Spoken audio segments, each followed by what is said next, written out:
Okay हाँ, hello students, pay attention now. यहाँ पे देखिए, लेक्चर स्टार्ट करते हैं अभी।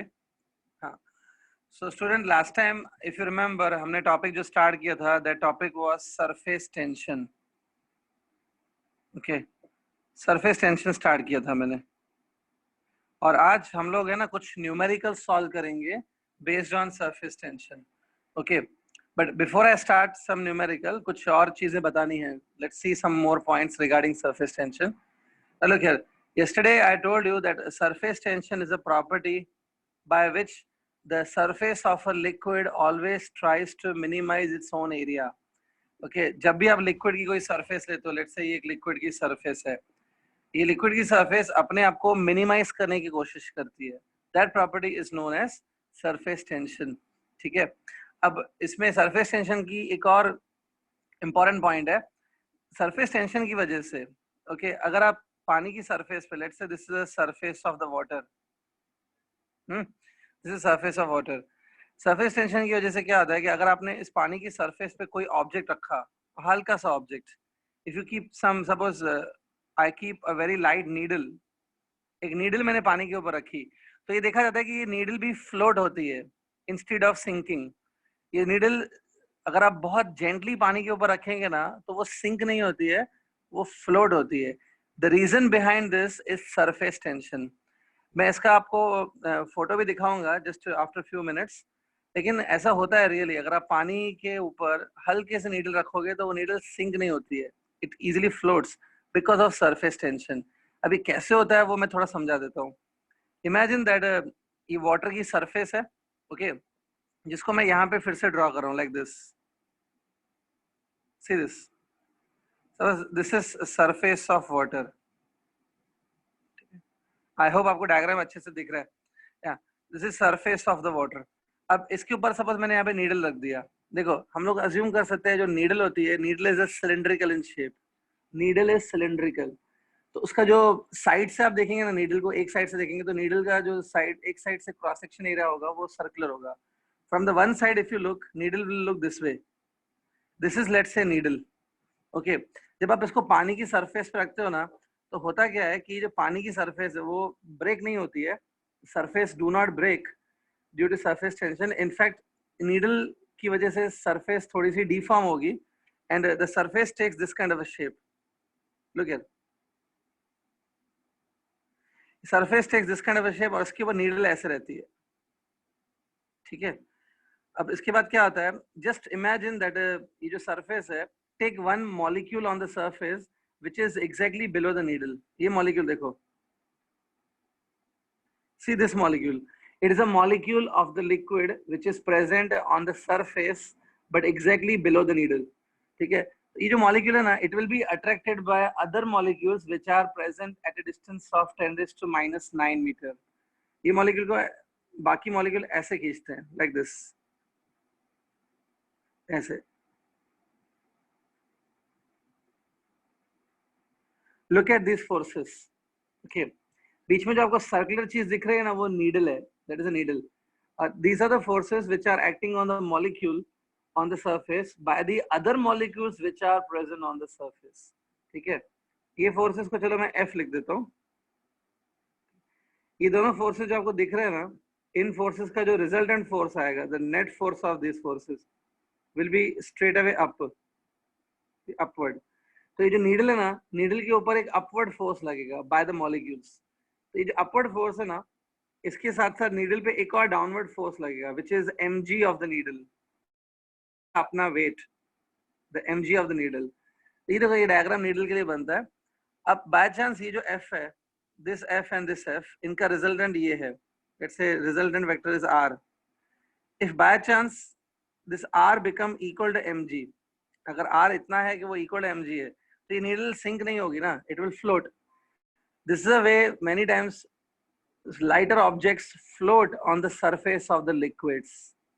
Liquid की surface पे आप molecule ले लो, it will be pulled by other molecule which are present on the surface only, like this. तो इस वजह से एक upward force generate होता है जो mg को balance करता है। This is also, we can say, it is a property of surface tension. ये भी एक तरीके से surface tension ही है। ओके इसकी वजह से जैसे मैंने अभी बताया needle can float on the water surface.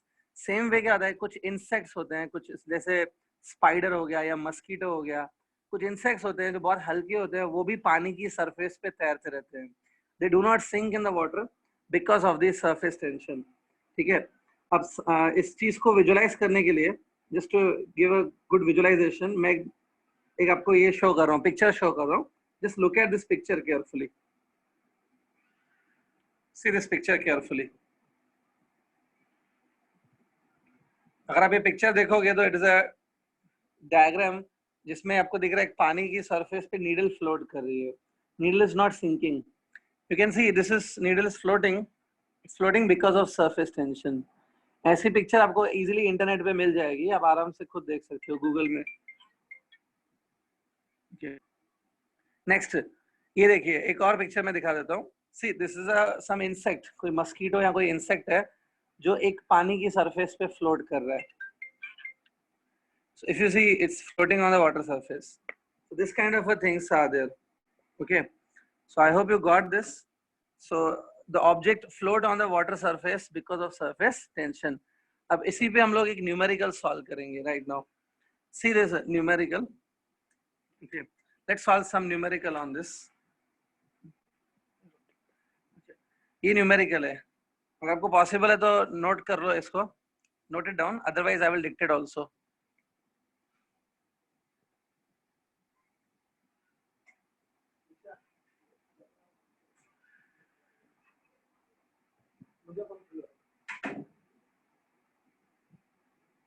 Yeah. So अब जो स्टूडेंट सपोज आप नोट नहीं कर पा रहे हो, if you are not able to see this, I am dictating also, write on this. A ring of radius 2.5 centimeter is gently placed on the surface of a liquid. I repeat, a ring of radius 2.5 centimeter is gently placed on the surface of a liquid of surface tension, liquid of surface tension 100 dyne per centimeter, 100 dyne per centimeter, full stop. Find the minimum force required to lift it up. Find the minimum force required to lift it up. I hope आप सबने question लिख लिया है. This is a question in front of you. Okay. अब क्या करते हैं? Let's see how to solve this question. ठीक है, जैसे मैंने अभी थोड़ी देर पहले आपको बताया कि पानी की सरफेस पे नीडल या कोई भी लाइटर ऑब्जेक्ट्स फ्लोट कर सकते हैं। सेम वे यहाँ पे भी क्या हो रहा है कि पानी की सरफेस पे और किसी लिक्विड की सरफेस पे रिंग फ्लोट कर रही है। ठीक है, so just to have a visualisation, I am drawing diagram. See this, imagine that this is liquid surface. ठीक है, लिक्विड सरफेस है और इसके ऊपर एक रिंग फ्लोट कर रही है। Let's say this is ring, ये रिंग है। ठीक है, रिंग का जो सरकमफरेंस होता है, which is actually the length of the ring, the length of the ring, or you can say circumference of the ring, is 2 pi r. ये इसकी टोटल लेंथ है इस रिंग की। अब होता क्या है, जब आप इसको ऐसे रखते हो, रिंग को पानी की सरफेस पे रखते हो, ठीक है, तो होता क्या है, इसके दोनों साइड्स, रिंग के इनसाइड एंड रिंग के आउटसाइड वाटर रहेगा। वाटर इसके मॉलिक्यूल इसके ऊपर ऐसा फोर्स लगाते हैं। सी,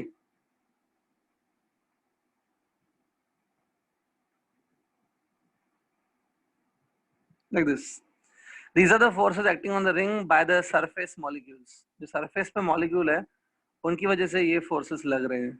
ठीक है, ये सारे फोर्सेस एक दूसरे को कैंसिल कर देंगे। You can C these two forces will cancel each other and so on.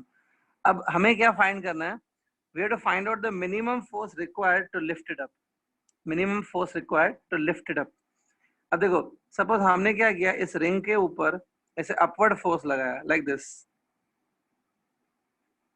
See this, ये फोर्स लगाया तो उसको लिफ्ट अप करने के लिए। अब यहाँ पे आपको थोड़ा सा विजुअलाइजेशन करना पड़ेगा। जैसे आप ये फोर्स लगाएंगे ना, the ring will try to lift up, ring ऊपर उठने का ट्राई करेगा। जब रिंग ऊपर उठने वाला होगा, when the ring is about to lift, जब उठने वाला होगा ना, तब रिंग के आसपास जो पानी है, whatever liquid is there around the ring, वो पानी अलग शेप ले लेता है। ये देखो यहाँ पे मैं समझा रहा हूँ। Suppose this a ring and imagine a situation की रिंग बस अभी उठने ही वाला है, it is now about to leave the surface, तो पानी कुछ ऐसा शेप ले लेता है। इतना ज्यादा हाइट पे नहीं जाएगा, the water do not go to such height, but हल्का सा हाइट वाटर का रेज होता है। ये आप खुद भी देख सकते हो घर पे करके। तो ये देखिए इस पे क्या होगा, water surface will take this kind of a shape, और ये जो फोर्सेस मैंने आपको यहाँ पे दिखाया ना, these are the forces acting on the ring by the neighboring surface molecules, वो फोर्सेस यहाँ पे ऐसे हो जाएंगे, they will be this way, मतलब वो फोर्सेस वर्टिकली डाउनवर्ड हो जाएंगे, these all forces will be vertically downward, surface थोड़ा सा bend हो जाएगी and the forces will be vertically downward, and this is suppose right now I'm applying minimum force to lift it up, this is our applied force, okay। तो ध्यान से देखो, अब हमें ये मिनिमम फोर्स ही फाइंड करना है, we need to find this minimum force, ठीक है। सबसे पहले जो डाउनवर्ड फोर्सेस लग रहे हैं, this downward forces are let's say F, downward forces are F, I'm writing over here,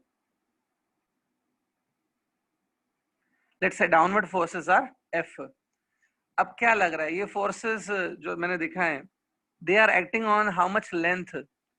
Now many students will answer that sir, these forces are acting on the length of 2 pi r. No, they are acting on the outer circumference, also they are acting on the inner circumference. It's like 2 pi r, again 2 pi r, the total length on which these forces are acting, the total length is 2 times 2 pi r, that is 4 pi r, ठीक है। ध्यान से देखो, आपको समझेगा, खाली ये जो रिंग के आउटसाइड फोर्सेस लग रहे हैं वो थोड़ी लेंगे, जो रिंग के इनसाइड लग रहे हैं वो भी है ना, यहाँ पे भी ऐसे ही होगा।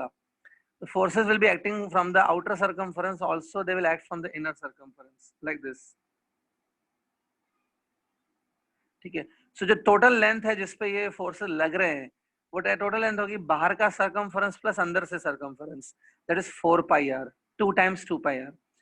अब याद करो एफ बाई एल क्या होता है, force by length is gives you surface tension T, right. तो ये एफ आपको मिलेगा, this F will be 4 pi R T. जो एफ है ना, it is a force which is acting downward, but we want to find out this upward force that we are applying. This upward force will be equal to the downward force, almost, upward force और downward force almost equal होंगे जब ये ऊपर lift होता है। So this downward force you can write equals to F min, that is upward force. So F min की formula क्या बनी, 4 pi r into t, 4 pi की वैल्यू चलो हम लोग 3.14 डाल देते हैं, r that is radius, radius is given 2.5 centimeter, it's given, keep it in centimeter. T is 100 dynes per centimeter, it is given, T is a surface tension, ठीक है। So anybody can solve this very easily, अगर आप इसको solve करोगे तो आपका answer आएगा 3140, 3140 dynes, obviously we are using CGS, ये आंसर आएगा, this is the answer of the very first question, ठीक है। जिनको थोड़ा अभी भी कंफ्यूजन हो रहा है, डोंट वरी, हम लोग कुछ और क्वेश्चन सॉल्व करेंगे, we are still going to solve 2 more questions, थोड़ा समझ के लो, ओके। जैसे मैंने आपको फोटो दिखाया था, needle was floating on the water surface, same way here ring is floating on the water surface, when the ring is about to leave the water surface, at that time the water surface will take this kind of a shape. ऐसा क्यों हो रहा है, क्योंकि ring will be attracted by the water molecule, adhesive forces, ठीक है। इसको थोड़ा समझो। I hope this question is very much clear and we completed. Let's go with the next problem. This is next question, अगर आप read कर पा रहे हैं तो खुद लिख लो, otherwise I will dictate also, write it down.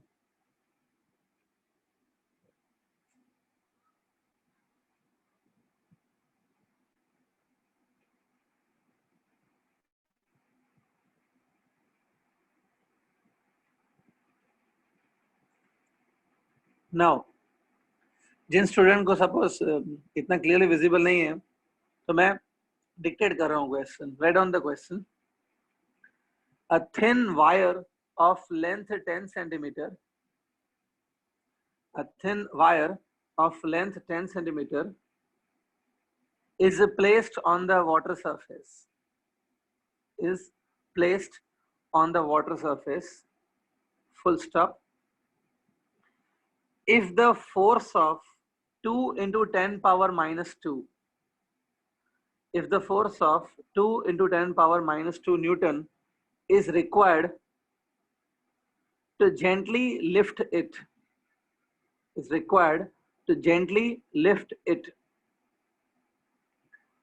then find surface tension of the water.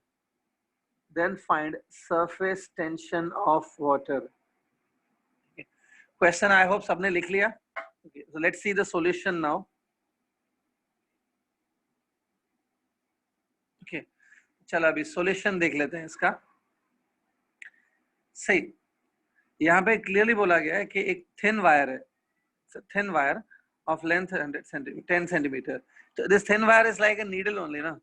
So एक imagine करो ये water surface है, इसके ऊपर ऐसे needle रख दिया. The length of this needle is 10 centimeter. ठीक है, चलो इस length को है ना हम लोग L से denote करेंगे. We denote by L. अब imagine करो जब ये needle आपने पानी के ऊपर रखी है like this, ठीक है, इस तरफ भी needle के one side भी forces होंगे, needle के other side भी forces होंगे like this.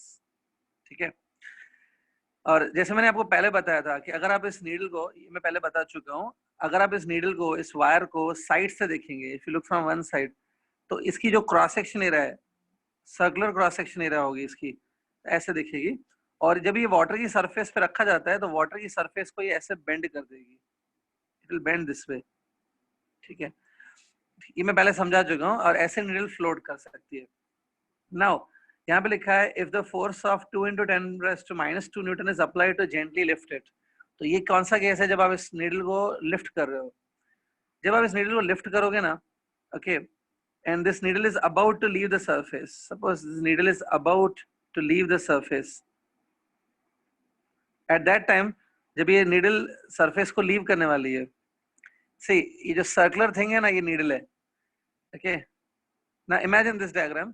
जब ये needle को lift कर रहे हो आप ऐसे, this is applied force. हाँ, जब आप इस needle को lift करने वाले हो ना, तब उस टाइम पे ये जो forces में ये वाले, ठीक है, ये वाले फोर्सेस यहाँ पे आप ऐसे होंगे.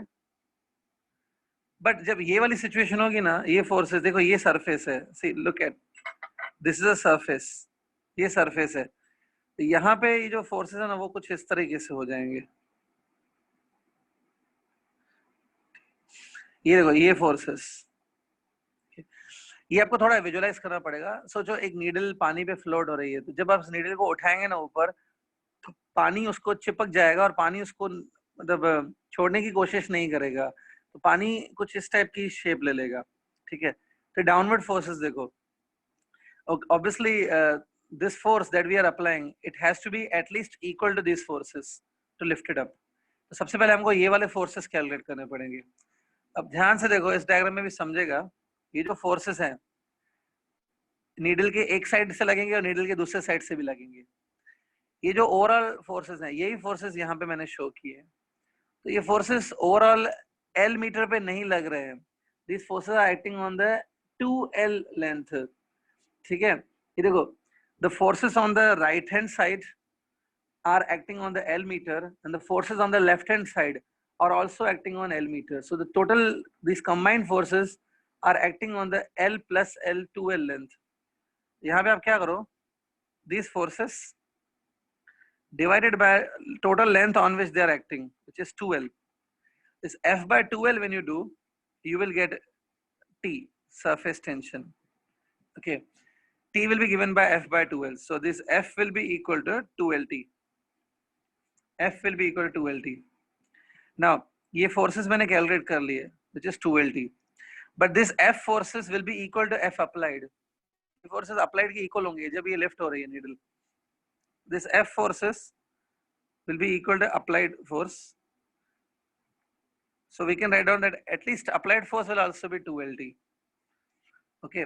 अब यहाँ पे देखो, applied force आपको given है 2 into 10 power minus 2 Newton. और ये जो L है, L is the length of this wire. It is given 10 centimeter. So I will put the value of F applied. I will put the value of L. इसको put करने के बाद I will get the T मिल जाएगा। तो मैं आपको ऊपर छोड़ रहा हूँ, आप ये वैल्यूज पुट करो और सॉल्व करो and get the T value, T find out करो इसमें से फास्ट। देखें किसका आंसर आता है।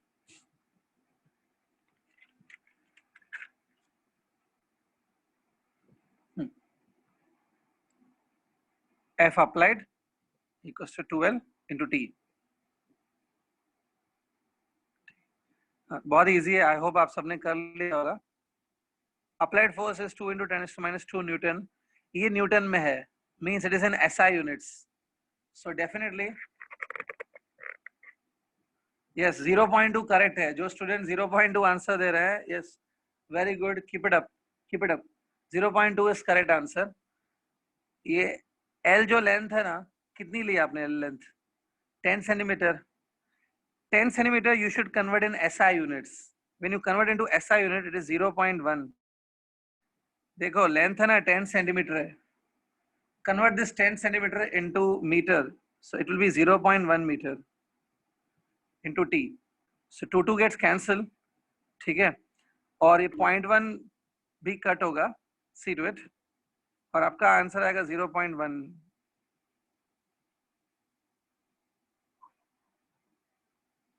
न्यूटन पर मीटर। ठीक है, 0.2 आंसर नहीं है, but at least I am happy that you tried. Answer 0.1 है। See, length of the wire is given 10 centimeter, but do not take is as a 10. Take it as a 0.1. It should be in SI units. And this force is also in SI unit. So tension will be 0.1 Newton per meter. So this is the answer of this question. Okay. यहाँ पे the main point जो आपको समझनी है ना, that is the main point that you have to understand. It is this, that ये जो length है, I know it is a length of L meters. इसके एक साइड फोर्सेस को हम लोग नहीं ले रहे हैं, हम लोग दोनों साइड के फोर्सेस को ले रहे हैं। These forces which you are able to see here, these forces only become downward over here. So ये forces आप प्लीज मानिए कि L मीटर पे नहीं लग रहे हैं, ये एक साइड से L मीटर, दूसरे साइड से L metre, they are acting on 2L meter. So here we have to take 2L length.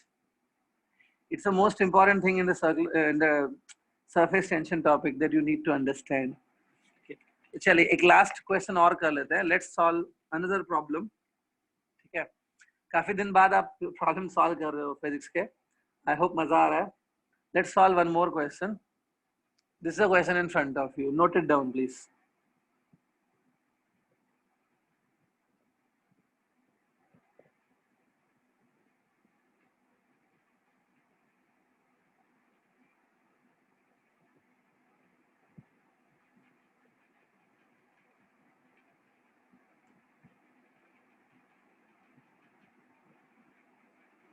हाँ जी, नोट डाउन कर लिया।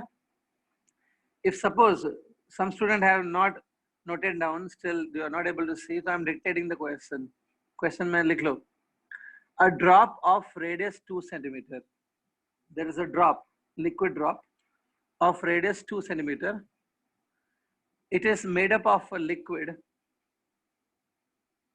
It's made up of a liquid having, this is surface tension, ST लिख सकते हो short में, having ST surface tension equals to 0.07 Newton per meter. Having surface tension equal to 0.07 Newton per meter. Full stop. Find the work that must be done. Find the work that must be done to increase its radius, to 4 centimeter. To increase its radius to 4 centimeter. Okay. Question लिख लिया? हाँ, start करते हैं। अब देखो यहाँ पे अगर आप क्वेश्चन ध्यान से पढ़ोगे तो ये ड्रॉप की बात की गई है, तो थोड़ा ड्रॉप को समझ लेते हैं पहले। आप सबको पता है अगर आप किसी ड्रॉप को रिलीज कर देंगे फ्री तो वो स्फेरिकल शेप ले लेता है। Its reason is also surface tension, कल बताया था। तो every drop is considered to be spherical in shape. Let's say this drop is having a radius suppose r1, इसका रेडियस r1 है, तो इसकी जो सरफेस एरिया है ना, surface area it will be 4 pi r1 square. Easy. अब suppose surface tension एक ऐसी प्रॉपर्टी है by which the surface tries to minimise itself. ये सरफेस कंटिन्यूअसली अपने आप को और मिनिमाइज करने की कोशिश करती है। But suppose we want to increase the surface area, suppose if we increase the radius from r1 to r2, suppose हमने रेडियस को इंक्रीज किया r1 to r2, so area will become 4 pi r2 square, the area will also increase here as you go from here to here, the area has increased। उसके लिए work करना पड़ता है, means you have to spend energy to do this, that work done we have to find out। तो कल आपको याद होगा मैंने derive किया था formula that work done dw is equal to t into dA। I hope याद है आपको, थोड़ा रिवाइज किया होगा तो याद होगा। Work done equals to surface tension times area, ठीक है। dA is not a area, dA is a change in area or increase in the area, ठीक है। अब यहाँ पे देखो तो surface tension is given 0.07, T surface tension I am putting 0.07, ठीक है। dA is a change in area which is final area minus initial area, final area minus initial area, थोड़ा समझो इसको, ठीक है। 0.07 is outside, take 4 pi also outside, in the bracket r2 square minus r1 square, r2 radius, r1 is initial radius, so they are given, initial radius is 2 centimeter and finally we have to increase the radius up to 4 centimeter, that means this r2 is 4 centimeter, 4 का square 16, r1 is 2 centimeter, 2 का square 4, but be careful, ये जो आपने radius put किया it was in centimetres, you should convert centimetre into metres, ठीक है। आपको SI unit use करना है यहाँ पे, क्योंकि आपने ये जो सरफेस टेंशन है वो न्यूटन पर मीटर में सब्स्टिट्यूट किया है, तो इट्स एसआई यूनिट। तो यहाँ पे r is in centimetre no doubt, but r square है यहाँ पे, ठीक है। To convert centimeter into meter, you multiply by 10 power minus 2, but ये square होने की वजह से 10 power minus 4 आएगा। This has been multiplied to convert centimeter to meter। now अब मैं आगे कर रहा हूँ, 4 into 0.07, यहाँ पे आप पाई की value, it's better if you write 22/7, it's better if you write 22/7, okay, sorry, it's better if you write 22.7। now अब ये 7 की टेबल 0.07 पे लगेगी,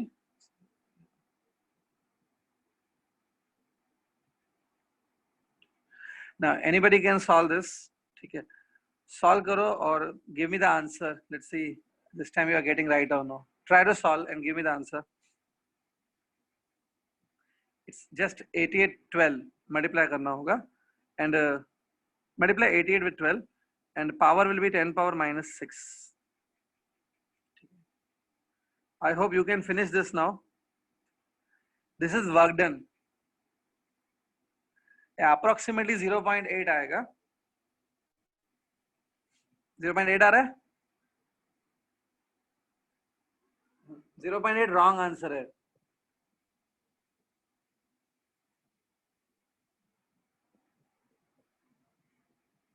देखो अब मल्टीप्लिकेशन सिखाने की तो नीड नहीं रहती, you please solve it and get the answer.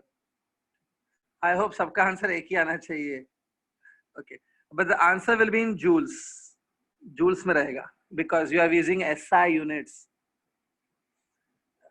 या वेरी गुड, कुछ स्टूडेंट करेक्ट आंसर दे रहे हैं, 1056 के अराउंड आंसर आएगा, 1056 अराउंड, ठीक है। प्लीज इसको थोड़ा समझ के लो how to solve this, I hope it is very easy question, got it, okay। so इसके साथ हमने surface tension खत्म किया, sir the yesterday whatever I taught उसके ऊपर हमने कुछ numerical try कर लिए। now I will go with her next topic।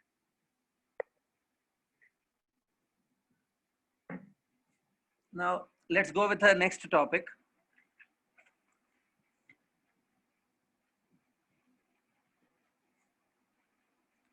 okay, अब मैं न्यू टॉपिक स्टार्ट कर रहा हूँ, pay attention. Next topic it's related to surface tension but it's quite new topic।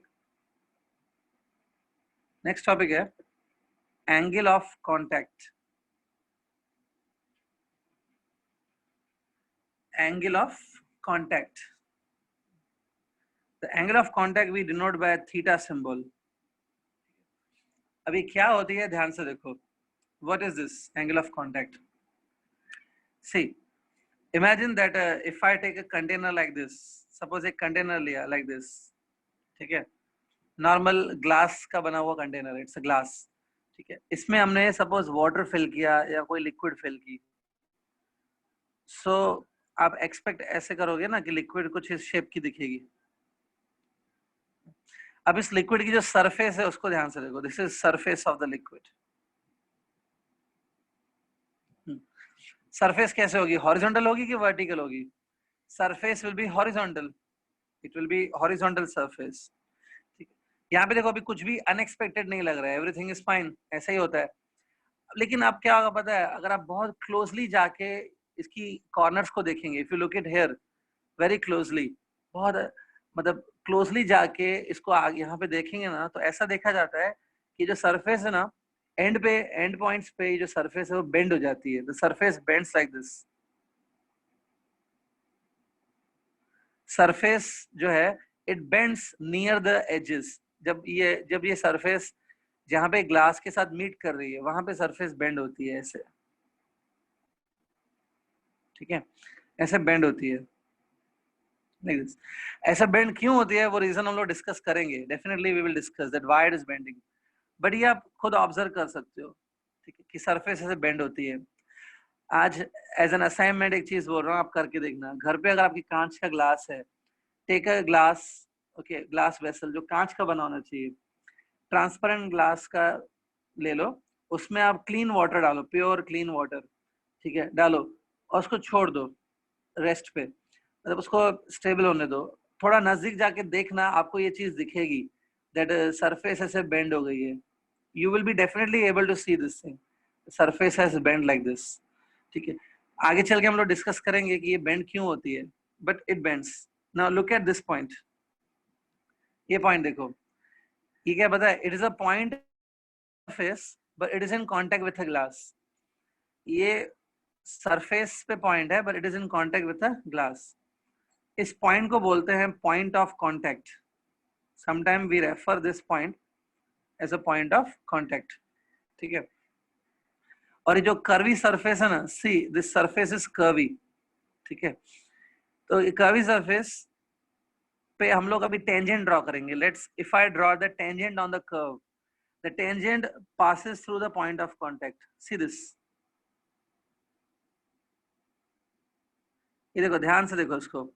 ये मैंने ड्रॉ किया है tangent on the curvy surface, but the tangent starts from point of contact. तो ये tangent हमने बना ली. I can say this is a tangent on the curved surface of the liquid passing starting from point of contact. ये tangent है. अब ये ध्यान से देखो, जो टेंजेंट है ना, ये सॉलिड के साथ, सॉलिड मीन्स कंटेनर, कंटेनर को मैं सॉलिड बोल रहा हूँ. This glass I'm calling as a solid. तो जो टेंजेंट है ना वो सॉलिड के साथ कुछ एंगल बना रही है. ये एंगल देखो ध्यान से. See this angle. ये एंगल देखो, it's a angle made by, मैंने थीटा लिखा है इसको. It's a angle made by tangent with a container. This angle is known as angle of contact. इसी को बोलते हैं एंगल ऑफ कांटेक्ट. ठीक है, मैं डेफिनेशन बाद में देने वाला हूँ. You just leave some space for definition, 6-7 lines. ठीक है, बट पहले समझ के लोग एंगल ऑफ कांटेक्ट क्या होता है. This is angle of contact. समझा? तो ये एंगल ऑफ कांटेक्ट आपको अक्यूट दिख रहा है कि ऑब्ट्यूज दिख रहा है? Obviously it is acute. In this diagram angle of contact is acute. लेकिन ये ऑब्ट्यूज भी हो सकता है, राइट एंगल भी हो सकता है. ऑब्ट्यूज कैसे दिखेगा वो मैं यहाँ पे दिखा रहा हूँ. Imagine that again I take a container. ये कंटेनर है, let's say it's made up of glass. इसमें आपने लिक्विड को फिल किया. ठीक है, you filled up a liquid. अब मैंने यहाँ पे बताया था कि लिक्विड ऐसे बेंड होती है. हर लिक्विड ऐसे बेंड नहीं होती है.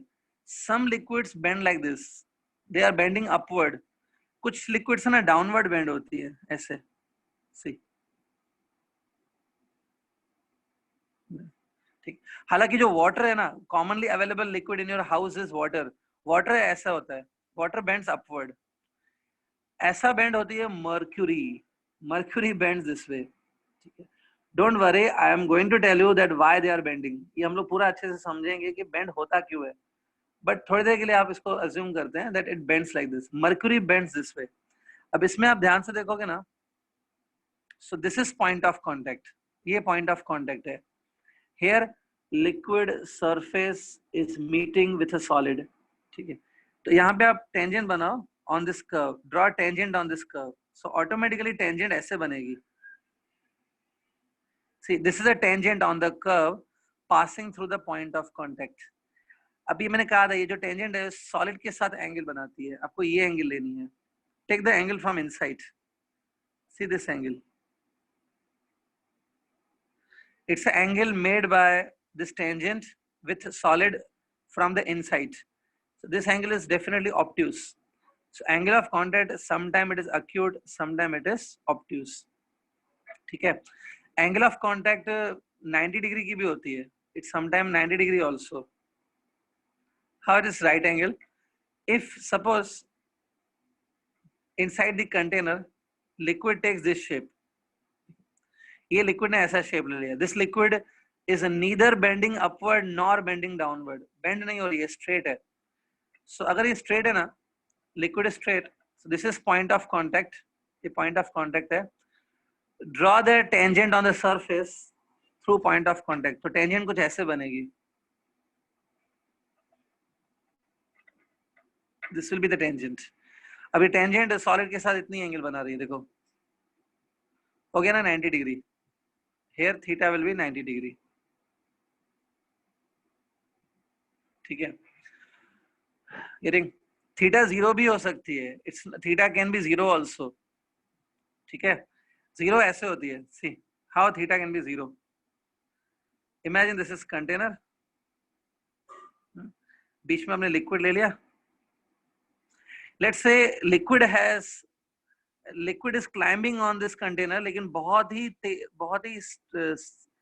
अच्छे से क्लाइंब हो रही है, like this,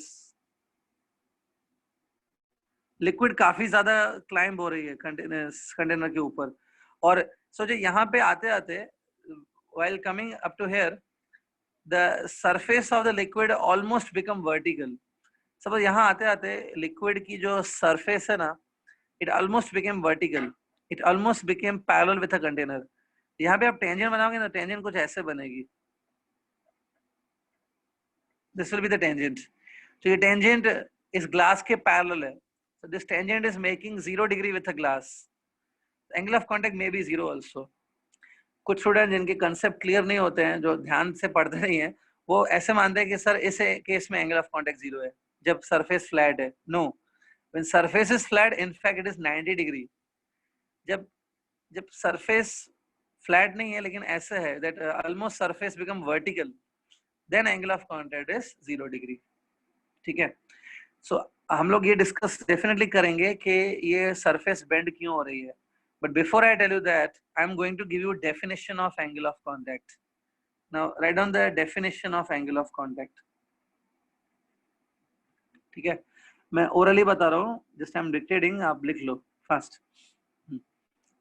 angle of contact, write down this way, angle of contact for given liquid and solid pair, ये मैं समझाता हूँ आगे, लिखो, the angle of contact for given liquid and solid pair is defined as, for given liquid and solid pair is defined as the angle made by tangent drawn, angle made by tangent drawn on the free surface of the liquid, tangent drawn on the free surface of a liquid through point of contact, through point of contact, comma, through point of contact, comma, with the inner side of the solid, with the inner side of the solid. कुछ problem है तो आप message कीजिए, मैंने शायद message read नहीं किया. Message again. कुछ प्रॉब्लम है तो मैसेज भेजो. ठीक, मैं डेफिनेशन रिपीट कर रहा हूं. ठीक है. Angle of contact for given solid and liquid pair, for given solid and liquid pair is defined as the angle made by tangent, drawn on free surface of the liquid,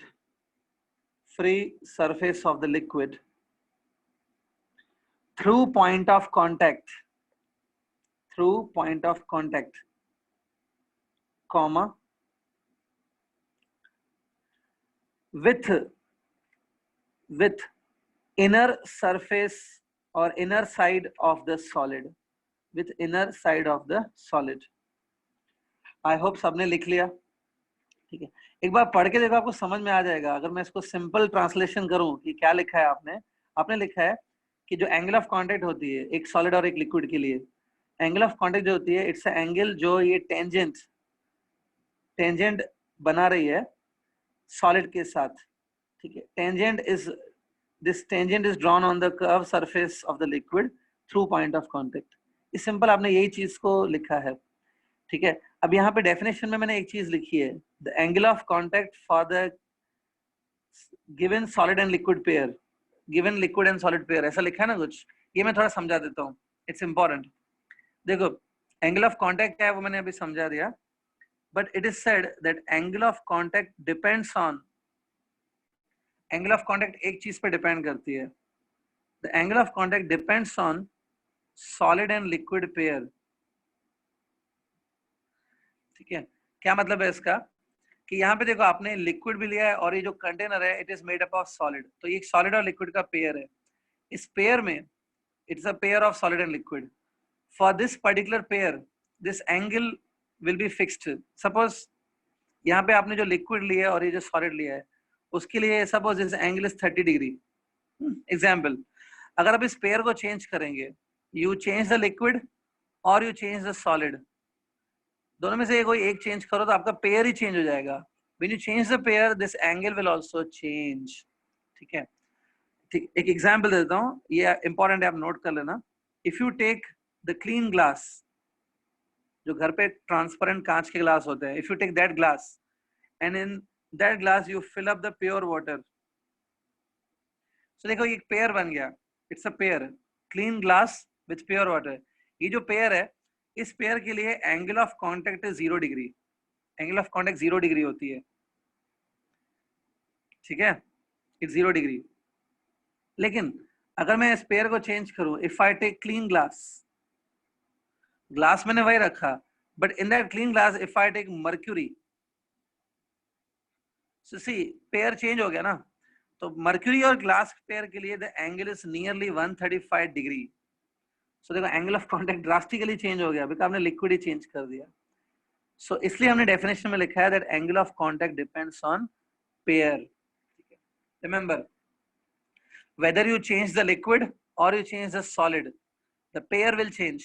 As the pair will change, the angle of contact will change. So I hope सबने definition समझ लिया angle of contact का. This was definition.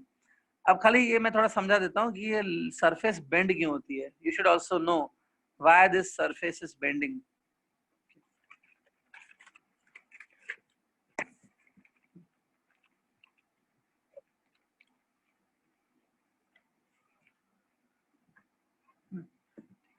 ठीक है. तो जो topic हम लोग ले रहे हैं इसमें मैं एक्सप्लेन करूंगा कि सरफेस बेंड क्यों होती है. This topic is called as explanation of angle of contact. explanation of angle of contact. Okay. Explanation of angle of contact. ठीक है, explanation of angle of contact. देखो अब एक सिंपल डायग्राम में बना रहा हूं, ध्यान से देखो. Suppose this I am drawing as the container in which liquid is kept. ये वो कंटेनर है जिसमें लिक्विड है. अब आप बोलेंगे सर इतना बड़ा कंटेनर कैसे बना लिया? नहीं, सो जो कंटेनर छोटा ही है, this is just a magnified diagram. This is a thickness of size of walls of the container. अब आप जब नॉर्मली घर पे ग्लास लेते हो पानी का, उस ग्लास की जो थिकनेस होती है इतनी ज्यादा तो नहीं होती है. थिंक इट कम थिकनेस है, but we have shown a magnified diagram. Okay, so this is a container. Okay, अब इसमें आपने क्या लिया है? आपने इसमें लिक्विड लिया है. तो ये लिक्विड है.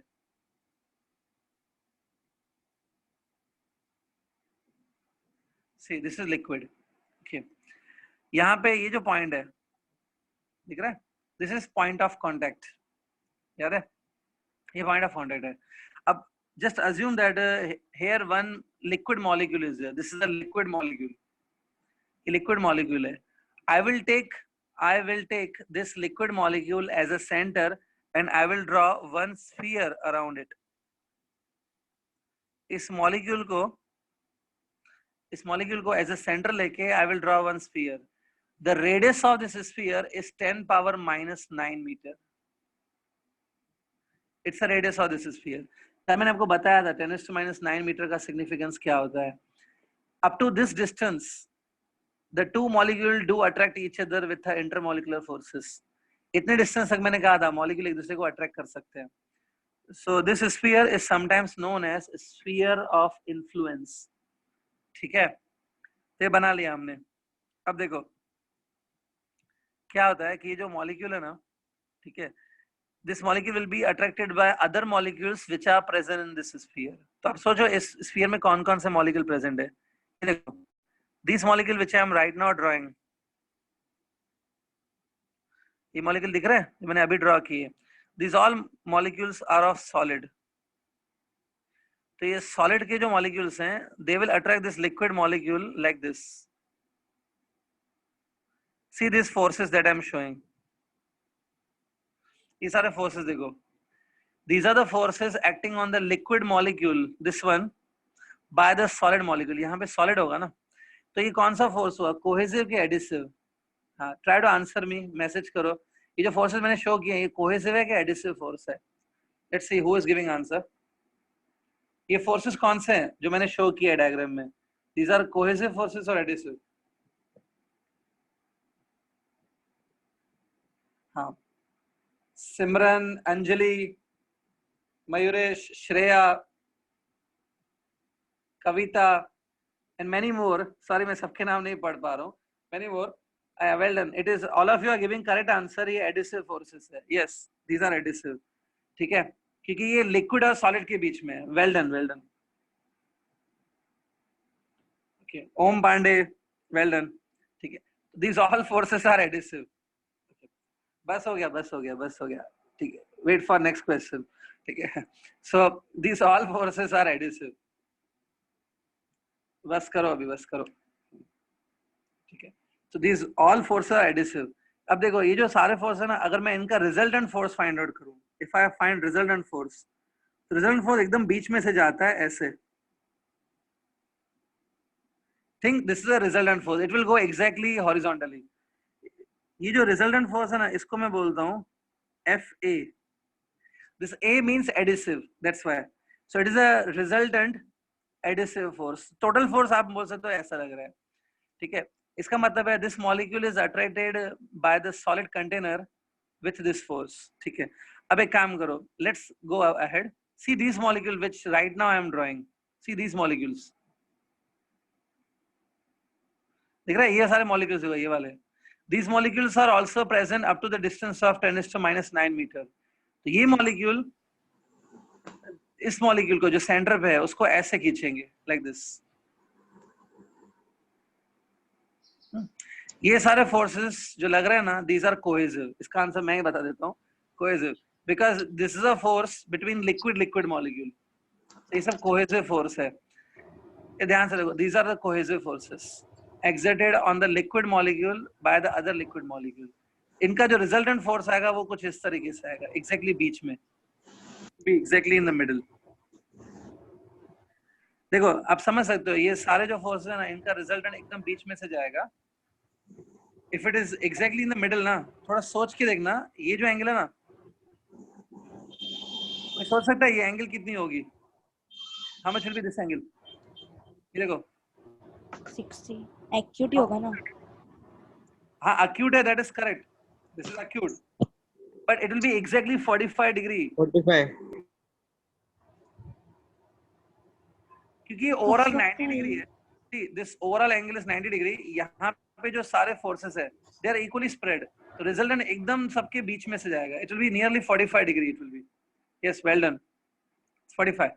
तो ये जो फोर्सेस हैं these are cohesive ना, these are cohesive forces। इसके लिए हाँ मैंने आंसर दे दिया, अभी आगे मैसेज मत करो 45 का। या you got 45 correct. Cohesive forces, ठीक है। तो these are the cohesive forces and these are adhesive forces। अब यहाँ पे देखो, यहाँ पे जो ये मॉलिक्यूल्स हैं, these molecules are present in air। ये मॉलिक्यूल एयर में प्रेजेंट है। Between air and the liquid the interaction is negligible. Air उतना अट्रैक्शन नहीं रखती है लिक्विड के लिए, तो ये एयर को हम लोग नेग्लेक्ट कर सकते हैं। The forces of air molecule on the liquid we can neglect. तो ये दोनों हो गए, कोहेसिव और एडिसिव, ठीक है। Diagram clear? ये आप बना लो please, diagram, draw this diagram. अब देखो यहाँ पे तीन पॉसिबिलिटीज है, 3 possibilities are there। sometimes cohesive forces will be stronger than adhesive, sometimes adhesive will be more than cohesive, and sometimes they can be equal also। सब possible है, sometimes they can be equal also, ठीक है। तो एक एक करके तीनों case देखेंगे। सपोज हम लोग पहला ये केस लेते हैं, that FA is very much greater than FC, means it is that liquid जिस लिक्विड के लिए adhesive forces are more stronger than its cohesive forces. मतलब लिक्विड और सॉलिड के बीच का अट्रैक्शन, लिक्विड और सॉलिड के बीच का लव ज्यादा है, और लिक्विड लिक्विड के बीच का जो लव है, कोहेसिव फोर्स, लिक्विड और लिक्विड के बीच का जो अट्रैक्शन है वो कम है। Adhesive are more than cohesive. So पता है ये जो आपने डायग्राम ऊपर बनाया, the diagram that we drawn, वो थोड़ा सा चेंज होके कुछ ऐसा बनेगा। Serious, diagram will slightly change and will become this way। see,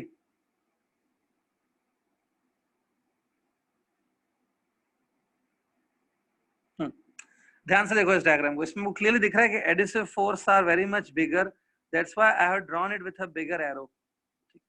vectors में एक प्रॉपर्टी होती है, अगर ये वेक्टर का मैग्नीट्यूड ज्यादा है तो it should be drawn with a longer length. Cohesive are weaker. अब आप सबको पैरेललोग्राम लॉ आता है, you know the parallelogram law of vectors. according to parallelogram law, this is a parallelogram I've made, and you draw the diagonal of this parallelogram। this is the diagonal of the parallelogram। ये क्या रहेगा पता है? it's a resultant vector of these forces। ये resultant vector है। तो resultant vector ऐसे हो रहा है, दिख रहा है? अब देखो, imagine करो कि ये liquid की surface है। see this my imagine that this is liquid surface ना, think this is liquid surface, और resultant force देखो कैसा लग रहा है, ऐसे लग रहा है। ये जो मेरे हाथ है, the hand is a liquid surface, और जो पेन दिख रही है ना, think this pen is in the direction of the R, resultant vector। so होता क्या पता है, एक liquid की एक property है, it's a property of the liquids that liquid कभी भी ऐसा force handle नहीं कर पाती है। liquid की जो surface है ना, वो इस type का force handle नहीं कर पाती है। liquid surface cannot handle this type of a force, oblique force। होता क्या है, जब ऐसा force liquid पे लग रहा है, let's say this is a liquid surface and this is a force acting on the liquid surface। तो liquid surface अपने आप को ऐसे bend करती है, it bends, ultimately it bends itself in such a way that this resultant force become perpendicular on the surface। ये liquid की जो surfaces होती है उनकी property है that liquid surface cannot handle the forces in any direction, they can handle the force only in the perpendicular direction. नहीं अब किसी स्टूडेंट ने अभी पूछा है कि पैरेललोग्राम लॉ अप्लाई नहीं होगा क्या इसमें? ऐसा नहीं है, पैरेललोग्राम लॉ तो अप्लाई किया, using parallelogram law we got the resultant. ठीक है, 2 मिनट अभी ध्यान से सुनना जो मैं बोल रहा हूँ, just listen carefully for 2 minutes.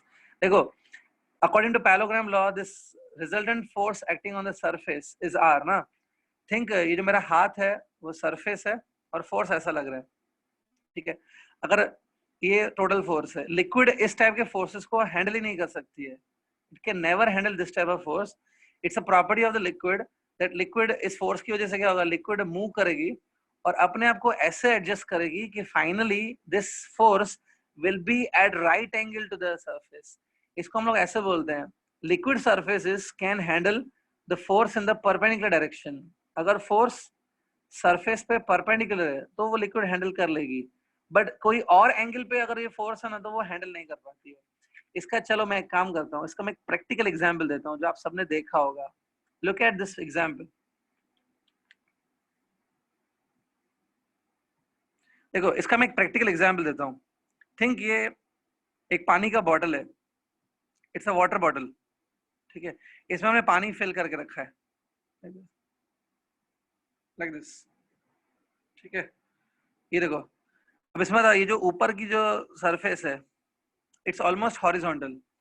जब आप इस पानी की ग्लास को टिल्ट करते हो, let's say you tilt the same glass like this, let's say you bend the glass like this, so पानी क्या ऐसी शेप लेता है क्या? ऐसी शेप लेता है? नहीं लेता है। पानी कुछ इस तरह की शेप लेता है, देखो।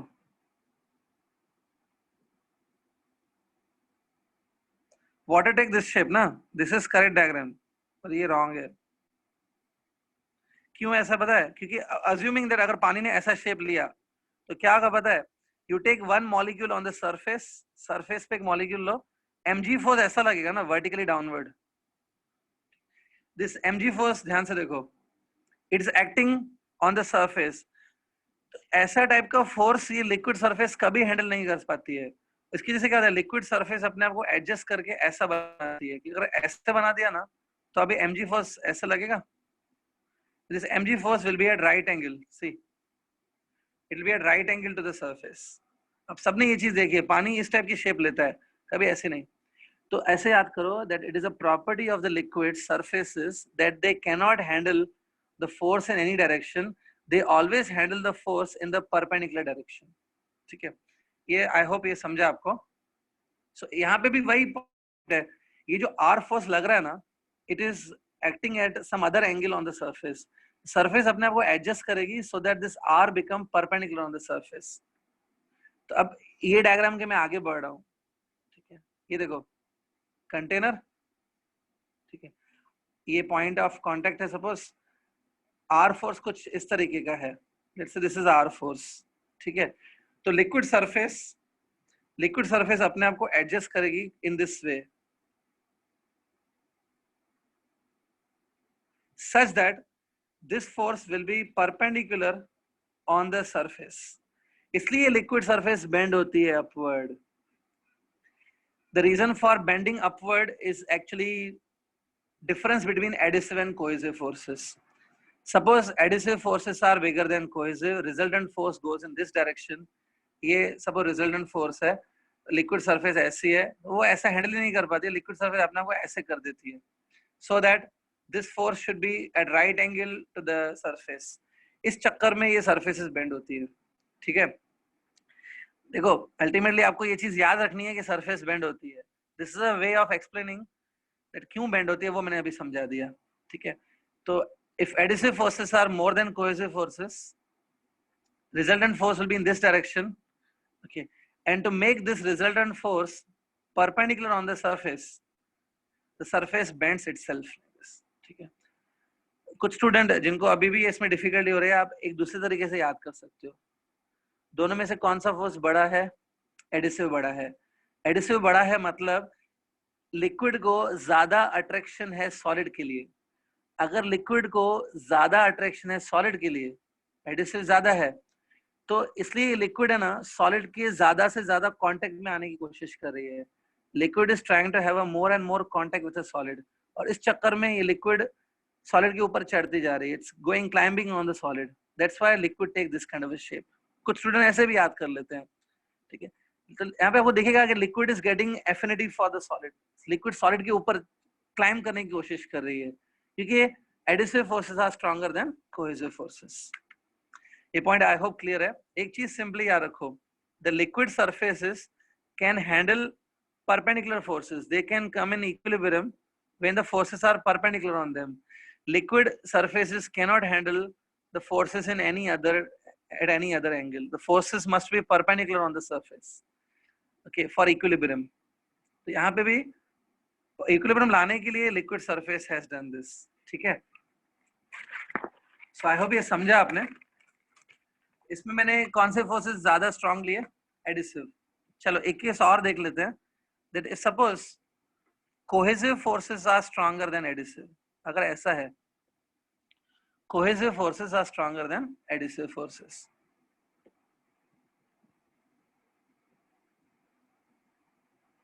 ठीक है। इसका फिजिकली मीनिंग है, अगर cohesive force ज्यादा है मतलब liquid is having more attraction as compared to liquid and solid। Liquid और सॉलिड के अट्रैक्शन के कंपैरिजन में लिक्विड अट्रैक्शन इज मोर, ठीक है। अब ध्यान से देखो, थिंक दिस इज सरफेस, आपको याद होगा cohesive forces were this way, ये कोहेसिव फोर्सेस थे, and this is adhesive forces, ठीक है। डायग्राम में दिख रहा है adhesive forces are very much smaller than cohesive forces, ठीक है। अब क्या करो, please draw the parallelogram law over here, parallelogram बनाएंगे लाइक दिस। देखो ये पैलोग्राम है, दिख रहा है, this is a diagonal of the parallelogram, this is diagonal, so this is resultant vector, r is a resultant vector of cohesive and adhesive forces। ध्यान से देखो इस डायग्राम को, ठीक है। तो अब इसी डायग्राम को मैं फिर से ड्रॉ कर रहा हूं, but now I will show only resultant force. कैसा रिजल्टेंट फोर्स, ध्यान से देखो, it is resultant force is lying inside the liquid, liquid के अंदर है, let's say this is resultant force. so this resultant force is not at right angle on the surface, देखो ध्यान से, it's not at right angle to the surface। तो क्या करेगी, liquid surface will change itself, और वो अपने आप को ऐसे एडजस्ट करेगी so that this r will be perpendicular on it। तो liquid surface अपने आप को बेंड करती है और कुछ कुछ ऐसी शेप ले लेती है, सी,